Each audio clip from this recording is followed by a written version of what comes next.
Mischa, Yes. how was your presentation? Yeah, it was very nice to do. Going off the stairs to the podium was really a magic moment.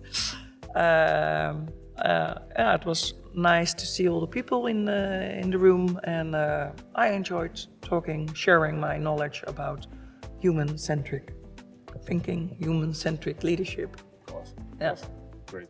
So your talk was 15, 20 minutes long, but if you could summarize it for the people in the room, what would you want them to take home with them that will last a week from now that they will still be talking about, basically? Wow. Yeah, yeah. Yeah, we're living in such a fast world with AI, with tech, and my message is don't lose the human aspect. And I think tech is very important. We cannot live without it's going faster and faster and faster. But let's keep attention to people, to human factor, because that can make the difference. Everybody can use AI, everybody can use chatbots, everybody, but real connection, real experiences are still something AI cannot copy. So yeah, being here, the three of us, having this conversation is different than letting AI make a summary of what we just talked about. Yeah. So, Thank you. Yeah, so talking about the human connection, right, and the human aspect between with leadership, especially women leadership, how do you balance the human aspect with your career? So, for instance, your growth, your balancing your mindfulness. That's the word I was looking for. Finding my own path, because when I was quite young when I started as a manager. At that time, now we call it tech. I started in the internet bubble in the late 90s. Internet was booming. And very soon I started as an employee there, but very soon I became a manager there. And my manager said, "You're too emotional." And he gave me a book about banning emotion in your work as a manager. So I said, "Oh fuck, I'm too emotional."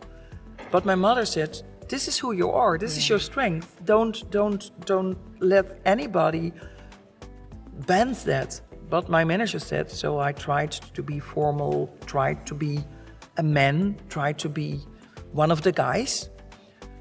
But later, when I was growing older and doing more my own thing, I learned that my emotional thing was my strength, because I'm an outgoing lady and I like to show my emotion. And when I'm happy, you see it.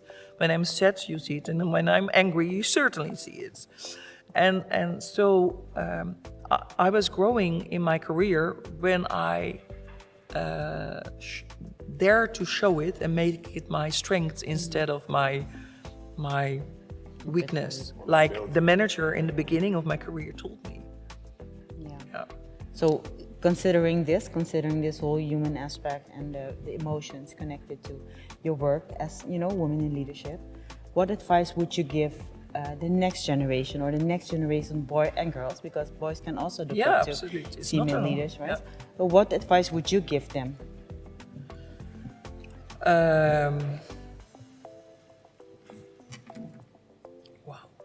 That's a difficult question. Maybe just in a word or in an example or so. In your case, the story you just told about being yourself, that's a pretty solid. Yeah, but there was also, you have to learn how to be yourself, because I learned that in the Netherlands to become myself in my career. But when I moved to Curacao, I became somebody different, because I was living in another culture with other habits, and I had to adapt again, and I had to find out myself again. And that's what I also would like to give to young people. Find who you are, and if you are introvert, find also a way to express yourself. And that is not always communicating, but it can also be creating, drawing, making paintings, express on another way than only in words, but find a way how to express, because I think that's important. Express your emotion, and it can be in talking, or it can be in designing, or it can be in something, but find a way how you feel comfortable, because in my company where I work for, we have a lot of men, and a lot of them are tech, I call them nerds, don't let them hear. But they are very, they are very introverts. Yeah. And I came there, the blonde lady from the Netherlands said, "Hey, how are you doing?"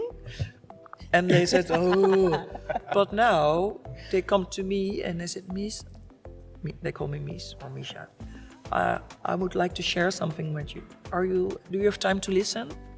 So at first they didn't want to come to me, and now some of them, not all, come to me and say, "Please, can you listen? I want to share something." So we have grown to each other, but my message to younger people, find your way how to express yourself, also in your work. Because I know your work is professionally, but the borders between private life and work life are thin, and getting thinner and thinner. So that's my advice. Nice. When you started the first question, you mentioned that your presentation was about the human being human-centered, putting human at center. Right now, AI is reshaping everything around us. In your opinion, being a human resource, do you feel that we are teaching our youth, we are basically teaching them for jobs that will not exist in the future? Or do you see that we need to reshape the way we give education now? I think yesterday or last night, there was an article online from Stella van Rijn, Rector Magnificus of the UOC, and she was telling about AI and how important it is to have this in the education of our future. So I think the change is already there. It's not, do we need to change something? Of course we need to change, but they are already changing their education, the work for the young people. So you cannot do education without using AI, without using ChatGPT, without using Gemini, because everybody uses it, and it makes your life easier. It makes your, as an HR manager, I use it every day. It's very helpful, but of course, tech combined with human aspect. That's what I'm promoting, and I'm really not against these artificial intelligence, but combine it with human intelligence, HI and AI. Yeah, I love that. Best way to close out the love segment that. as well. Yes. Mischa, Thank you. thank you very much. Thank you so much for your insights. Yeah, Dinara. And next time, I do my best. So next year, I do my best to talk a little bit more I'm gonna hold you compliments. to that. I'm gonna hold you to that. I'm gonna